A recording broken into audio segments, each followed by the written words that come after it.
दो साइंस हैं चेक करने के लिए कि मेरा मन कितना पावरफुल है। एक, हम कितना ज्यादा सोचते हैं, हर बात के बारे में हम कितना ज्यादा सोचते हैं। How many of you feel कि आप ज्यादा सोचते हो? उठा लो, एवरीथिंग इज राइट। हम आए ही अपने पीछे गार्डन का ध्यान रखने के लिए हैं आज। अगर पीछे के गार्डन पे टाइम नहीं स्पेंड करेंगे तो वीड्स तो निकल ही आएंगे ना, लेकिन उससे क्या हुआ, हम उसको तो निकालने के लिए आए हैं ना। तो मुझे पता तो होना चाहिए ना, लेकिन मेरे मन की स्थिति क्या है। तो मन की शक्ति घटना अर्थात ज्यादा सोचना। और जब हम ज्यादा सोचते हैं उसका मीनिंग ही है कि क्वालिटी ऑफ थॉट्स लोअर है। क्वालिटी ऑफ थॉट्स हायर होगी तो कभी ज्यादा नहीं सोचेंगे। इस हॉल में एंटर करो, एक थॉट क्रिएट करो, बहुत सुंदर है, एक दो थॉट में फुल स्टॉप। अब इस हॉल में एंटर करो, इसकी गलतियां निकालो, ये भी ऐसा नहीं, वो भी नहीं, ऐसे नहीं, वो 10-20 थॉट्स ऐसे ही क्रिएट हो जाएंगे। So always check when your mind is thinking too much, it means it is thinking negative. आप अपने मन की गति को रोक नहीं सकेंगे। You cannot stop your mind from thinking, you cannot suppress your mind from thinking, लेकिन आप सिर्फ राइट सोचना शुरू कर दो, स्पीड अपने आप कम हो जाएगी, स्पीड अपने आप कम हो जाएगी। एंड मोस्ट इंपॉर्टेंट है, जितनी स्पीड कम होती जाएगी अंदर की भरपूरता बढ़ती जाएगी, और जितनी भरपूरता बढ़ती जाएगी हम ऐसे से ऐसे होते जाएंगे। जीवन में अचानक कोई भी सिचुएशन आ सकती है, और जब भी कोई सिचुएशन आती है हम देखते हैं कि इसके लिए ब्लेम किसको करें। कहते हैं ना, ये किसकी वजह से हुआ, ये इसकी वजह से हुआ, इसकी वजह से हुआ, इसकी वजह से हुआ, इसकी वजह से हुआ। और जब कोई थोड़ी बड़ी सिचुएशन आती है जिसके लिए हम यहां वहां उंगली नहीं रख सकते हैं, तो फिर हम उंगली कहां रख देते हैं? कहां रख देते हैं? ये लाइट किसकी वजह से टूटी? ये लाइट किसकी वजह से टूटी? क्या लगता है किसकी वजह से टूटे? उसकी मर्जी? बचपन से ही सुन लिया था कि जो कुछ हो रहा है उसकी मर्जी से हो रहा है। Everything is happening as per God's will, right? पत्ता पत्ता भी उसकी मर्जी से हिलता है, राइट? Right right right. पीछे ऊपर। अगर सब कुछ उसकी मर्जी से हो रहा होता तो ये लाइट टूटती ना। क्यों तोड़ेगा वो लाइट ऊपर से बैठ के? मतलब क्या मजा आया उसको ये करके? कभी सोचते क्यों नहीं हम ऐसा? वो बैठे बैठे ऊपर से लाइट तोड़ देगा, चलो बोर हो रहा हूं इनकी लाइट तोड़ता हूं, ऐसे। Everything is happening as per God's will. इसका मीनिंग क्या है? आज दुनिया में इतना कुछ हो रहा है, इतना कुछ हो रहा है, एक भी दिन नहीं है जहां सृष्टि पर सब कुछ परफेक्ट चल रहा हो। कभी इस देश में, कभी उस देश में, कभी शहर में, कभी अपने घर में। इतना कुछ हो रहा है, इतना कुछ हो रहा है, और ये सब कुछ जो हो रहा है उसके लिए हम कहते हैं कि सब परमात्मा की मर्जी से हो रहा है। अगर भगवान की मर्जी से हो रहा होता तो सृष्टि कैसी होती? अगर भगवान की मर्जी से हो रहा होता, ऊपर वाले की मर्जी से हो रहा होता, तो दुनिया कैसी होती? दुनिया कैसी होती? परफेक्ट होती। और दुनिया परफेक्ट नहीं है। आज तो हम ऐसे समय से चल रहे हैं कि आप किसी के भी घर का दरवाजा खटका के पूछ लो कि आपकी लाइफ में everything for every family member is perfect? नहीं। तो हम ऐसे समय पर पहुंचे हैं कि शायद ही कोई घर मिलेगा जहां सब कुछ परफेक्ट चल रहा हो, और बाहर सब कुछ परफेक्ट चल भी रहा हो, लेकिन माइंड भी तो परफेक्ट चलना चाहिए ना। और इस सब के लिए हमने कह दिया ये सब कुछ उसकी मर्जी से। अगर भगवान की मर्जी से दुनिया चलती तो दो क्राइटेरिया होते, एक तो सब कुछ परफेक्ट होता, एंड दूसरा सबके लिए इक्वल होता। If God had to write the destiny, then He will write equal for everybody. ना ऐसे थोड़ी आपके लिए ज्यादा मेरे लिए कम, that is तो not fair। ऐसे कैसे हो सकता है?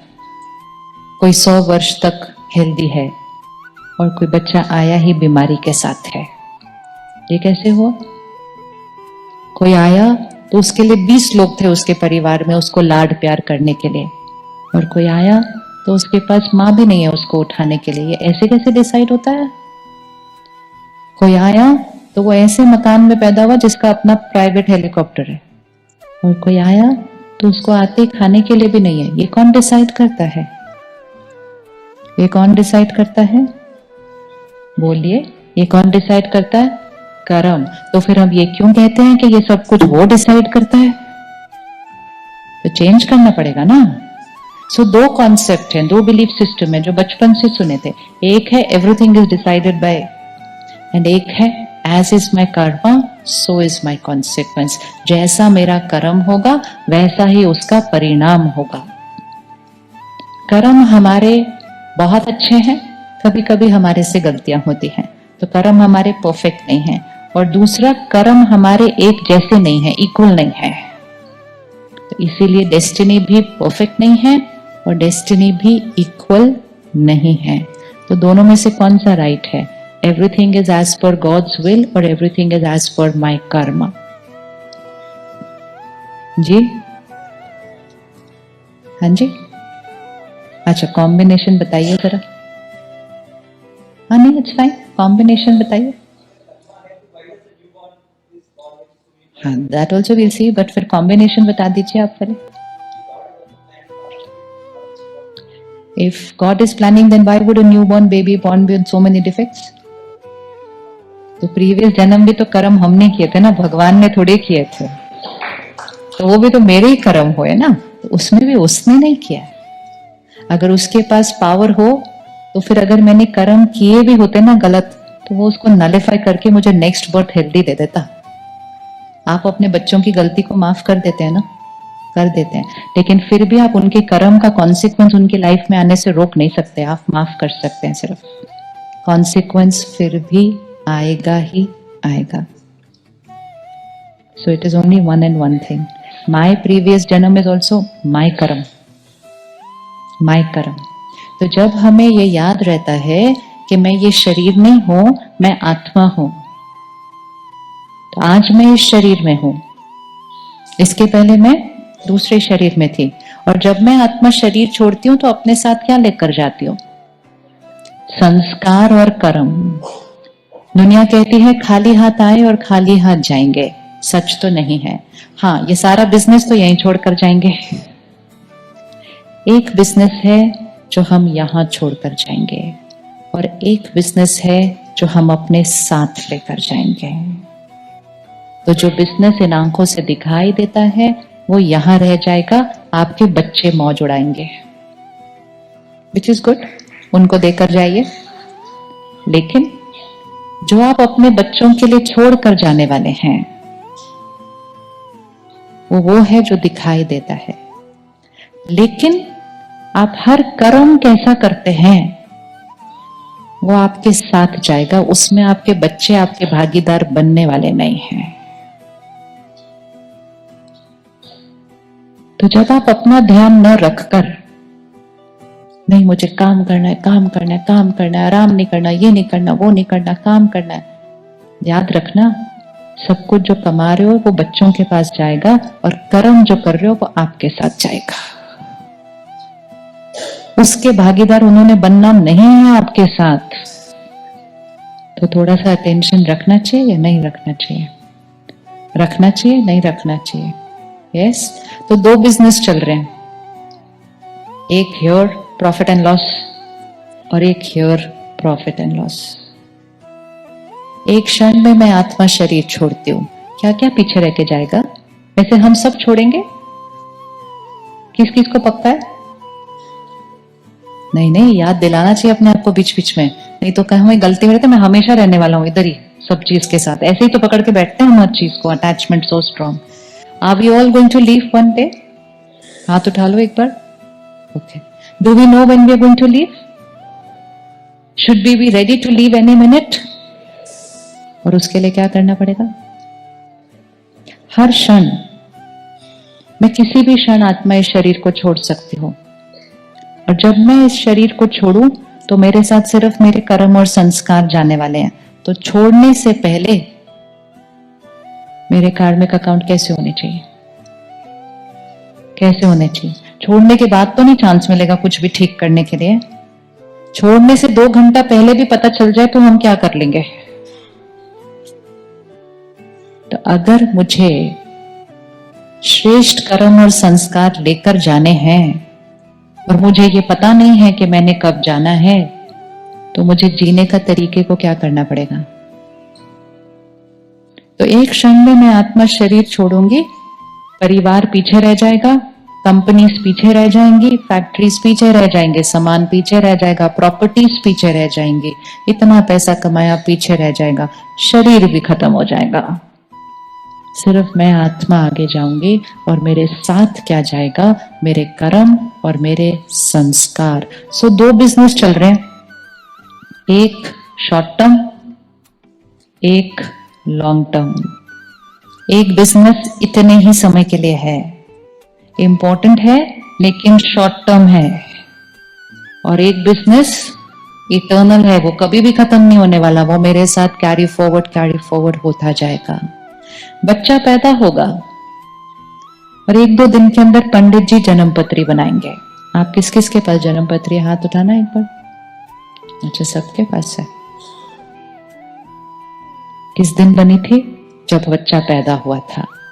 वो जन्म पत्री देखकर पंडित जी कहते हैं जी ये होगा 10 साल बाद ये होगा, ये बहुत अच्छा है, ये 5 साल थोड़े से मुश्किल है, ऐसे। हमने कभी सोचा जो बच्चा पैदा हुआ अभी तक नाम भी नहीं रखा उसका, और इन्होंने तो उसकी पूरी जन्म कहानी सुना दी। कैसे बताया? क्या साइंस है ये? कोई मैजिक है? ये कोई मैजिक है जो बता रहे हैं वो? नहीं, वो साइंस है, वो विज्ञान है, साइंस ऑफ माय कर्म। तो वो सारी चीजें जो बता रहे हैं, और वो जो जन्म पत्री आपके पास घर पर पड़ी है, वो जिस दिन बच्चा पैदा हुआ उस दिन की उसके बिजनेस की ओपनिंग बैलेंस शीट थी, 1 अप्रैल। और उसकी क्लोजिंग बैलेंस शीट कब थी? उसकी क्लोजिंग बैलेंस शीट कब थी? पिछले शरीर में लास्ट मिनट। तो अब विजुअलाइज करो, मैं आत्मा इस शरीर में हूं, कर्म कर्म कर्म कर्म, इतने सारे कर्म किए, इतनी सारी ट्रांजैक्शंस बनी, कुछ अच्छी कुछ गलत। एक क्षण आया, मुझ आत्मा ने शरीर छोड़ा, और वो क्षण जब मुझ आत्मा ने शरीर छोड़ा वो मेरी क्लोजिंग बैलेंस शीट थी। और मैं आत्मा गर्भ में प्रवेश किया, बच्चा पैदा हुआ, पंडित जी ने जन्म पत्री बना दी, वो है मेरी ओपनिंग बैलेंस शीट। तो मेरी opening balance sheet is identical to my closing balance sheet. तो ये वो बिजनेस है जो सिर्फ एक जीवन काल नहीं चलेगा, इसलिए जब वो बच्चा पैदा होगा तो उसके पास कुछ चीजें बहुत अच्छी होंगी, कुछ थोड़ी मुश्किल होंगे, डिपेंड्स ऑन वो पिछली ट्रांजैक्शंस कैसे करके आया।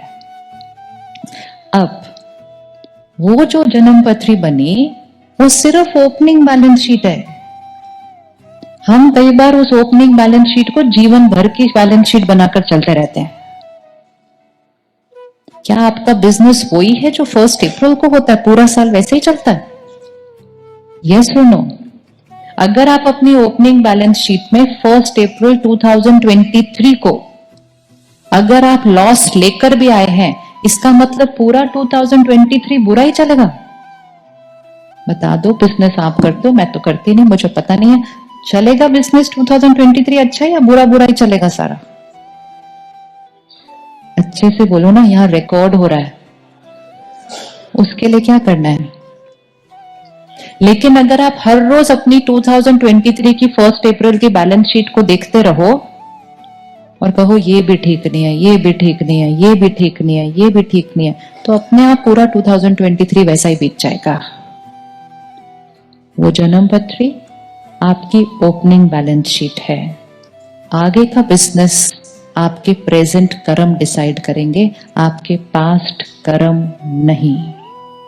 इसलिए बार बार अपने पास्ट कर्मों को देखकर अपना भविष्य न बनाएं, क्योंकि आपका भविष्य पास्ट कर्मों के आधार से नहीं, आपके प्रेजेंट कर्म के आधार से बनता है। भाई साहब ने कहा एक बच्चा पैदा हुआ, बीमारी के साथ पैदा हुआ, पास्ट कार्मिक अकाउंट। लेकिन वही बच्चा इस जीवन में कमाल कर सकता है या नहीं कर सकता? लेकिन कोई बच्चा पैदा हुआ, सब कुछ परफेक्ट परफेक्ट परफेक्ट था, मतलब ओपनिंग बैलेंस शीट बहुत ही बढ़िया थी, लेकिन हो सकता है वो इस जीवन काल में कुछ ऐसी गफलत करे कि तो भाग्य ही बदल जाए. So the first day that balance sheet is only a opening balance sheet. It is not a destiny for the rest of my life. तो बार बार उस जन्म पत्री को रेफर करके अपनी लाइफ ना लीड करें, क्योंकि उससे क्या हो जाएगा, प्रेजेंट कर्म की क्वालिटी अफेक्ट हो जाएगी. वो एक साइंस है, वो हमें क्या बताती है ये हमें पता होना चाहिए, और फिर हमें क्या करना है वो भी हमें पता होना चाहिए.